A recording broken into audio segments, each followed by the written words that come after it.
Welcome to Shop Talk, where you get my honest opinion on current events, life, and sports. Let's get into it. This past weekend was Father's Day for many fathers. Um, it's one of the best days of the year where you recognize for just being there for your family, as far as setting a structure in the household and everything. Um, Being a role model for your kids, if you have kids, stuff like that. Whether they're yours biologically or step. Um, Father's Day is everything to me. Which, like I said, it's 365. It's not really a day you get to clock out or whatever. And so I saw many, what they call it, like the videos where people were honoring their fathers and realizing, like, we play a big pivotal role in the lives of our kids. And I'm pretty sure many people enjoyed themselves. I know I did as well. My wife always made sure I felt like a father first and foremost. That's one of the best things I've done, where I didn't have no discrepancies. So, like I said, we all know one's perfect. And so I'm pretty sure a lot of guys enjoyed themselves. And maybe they got surprised by a few things. I know a lot of times we had the running jokes for us. Oh man, we only get like socks and belts and pajamas and stuff like that. But I pretty much buy stuff all year round. So I normally tell my wife, look, you ain't really have to do much. So she's kind of cooked, and we just kicked it at the house with our kids and stuff like that. So fathers are pivotal, and so we can't take that for granted, thinking that someone else could come along and do our job better than we can. There's instances where guys have just not been able to step up to the plate like they're supposed to. And so you're making different excuses about the issues with your mother, your child, and stuff like that. But sometimes we got to reel it back in and realize, it takes two to tangle. These kids didn't ask to come here. So it is our job as the father, because we actually make the child. The woman carries the child, but the man makes the child. So we have more of a responsibility as a man to be there for them, to comfort them, let them know that, hey man, you're gonna fall. You're gonna fall. The best man is the one that gets up and makes some out of his situation. I've been there myself. So I know the feeling of feeling like nothing is going right. And sometimes when your back is against the wall, that's when the best version of yourself becomes available. So I would tell most fathers, do your best to be in your kids' life.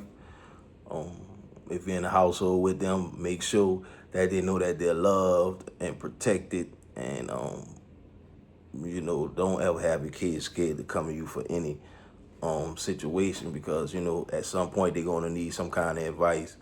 And so we don't want to ridicule them. We want to actually listen and hear their thoughts and let them get them out, and things of that nature. Like I say, Father's Day kind of goes by the wayside a lot of times, just depending on who you with. I would tell anyone that, depending on who you with, if they going to make it a day of fun for you, like I say, we don't realize how pivotal we are until your kids could be pulling away from you. They could be getting influenced by certain outside influences, and then they'll forget the teachings that you raised them on. Construction starts in the home, and so when they out and about and they're not with you, you want them to carry themselves with respect and manners of that such. So we just try to instill that in ours. There's many more I've seen done it as well. So I tell any guy right now, we all get down on our luck. Things don't go right all the time, especially in this economy we're in right now. So we hoping that you kind of keeping your head on right, realizing like, man, trouble don't last always, but tough people do. And so I would encourage you, from someone that was kind of dealing with that and being in like a dark place, and realizing like, man, they're gonna have better days, but we got to put our front foot forward and make the most of it. You don't want to get caught up into excuses and stuff like that, because once you start making excuses, I mean, that's kind of grounds for quitting anyway. You kind of tapping out, like, this ain't for me and stuff like that. So let's try to do our part, and realize like we're a big part of the family. And that's how I look at things. So I'm glad people got to enjoy their Father's Day. Pivoting to see the NBA draft was Tuesday night. AJ, the bench, I think that's how you pronounce his name, went to the Washington Wizards.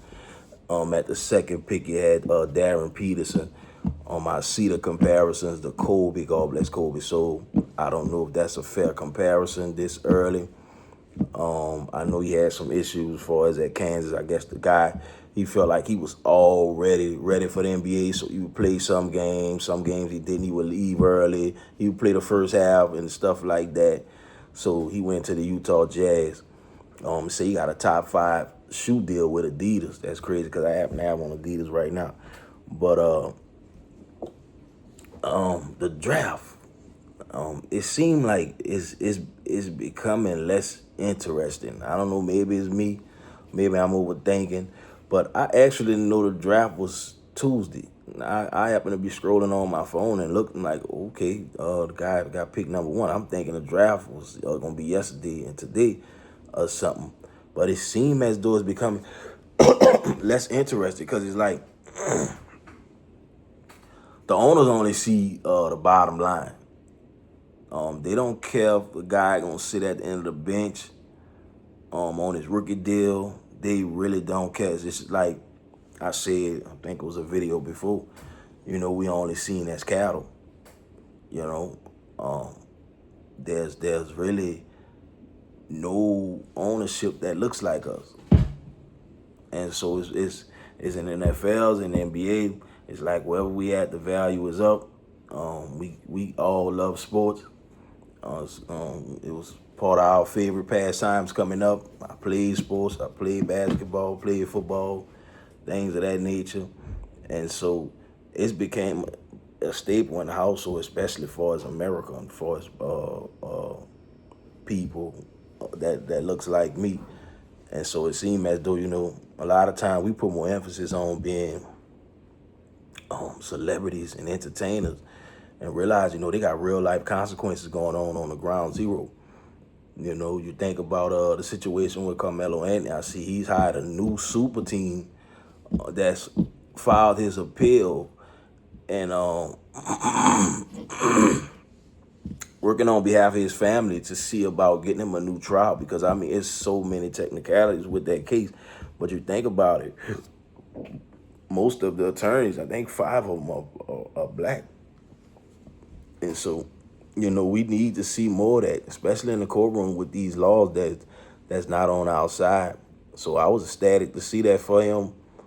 I know people gonna have their different things. They're gonna say that's just naysayers, bots.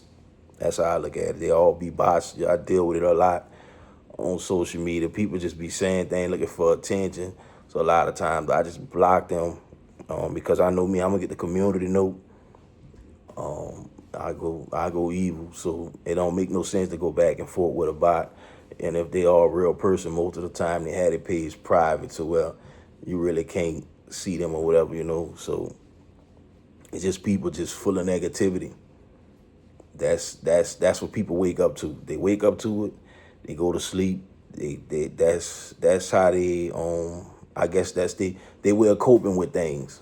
If you're not where you want to be at in life and you miserable, you try to bring others down with you. So that's the thing about that. Speaking about basketball, a good friend of mine, we went to school together. Got inducted into the Louisiana Sports Hall of Fame. Bo Lester McCaleb. Great guy. Always been a fan of my brand that I have. He averaged 32 points a game his senior year in high school. I actually didn't know that because I graduated a year before him. So I actually didn't know that. I remember he scored 72 that year. He was the all-time leading scorer in the Sun Belt with 2,679 points.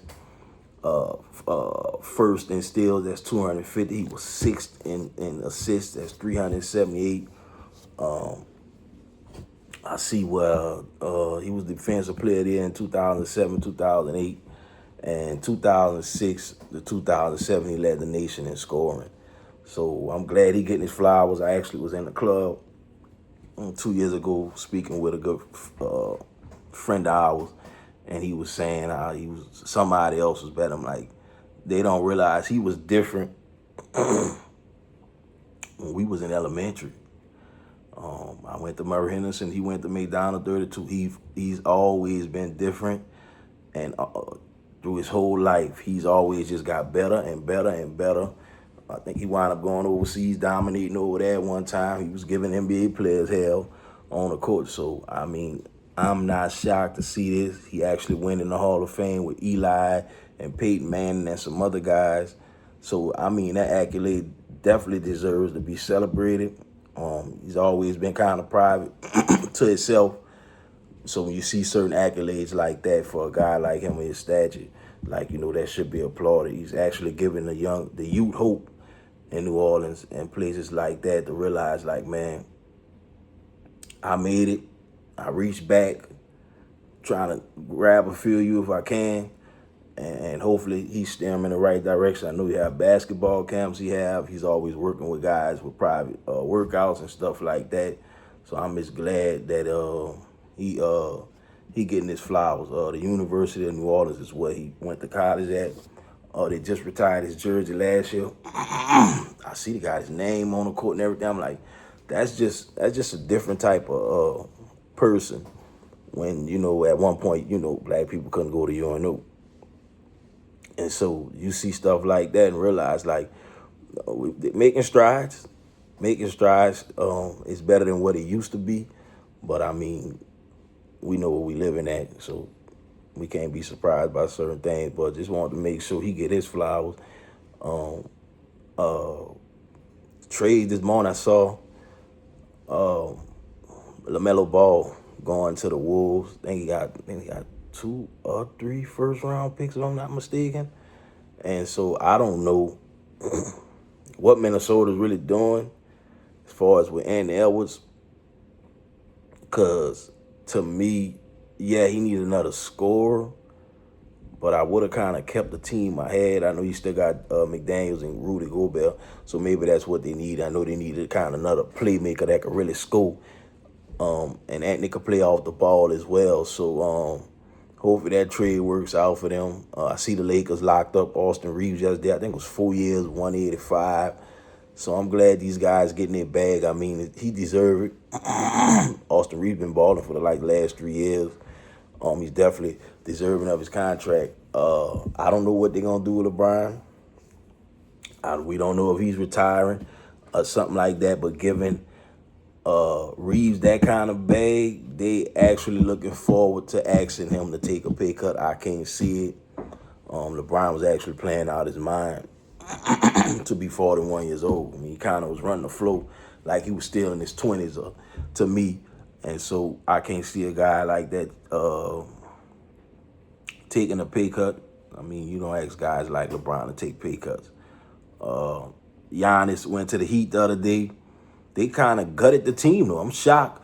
Pat Riley, you know, he tight. And so I was shocked that he kind of gutted their team for a Greek freak.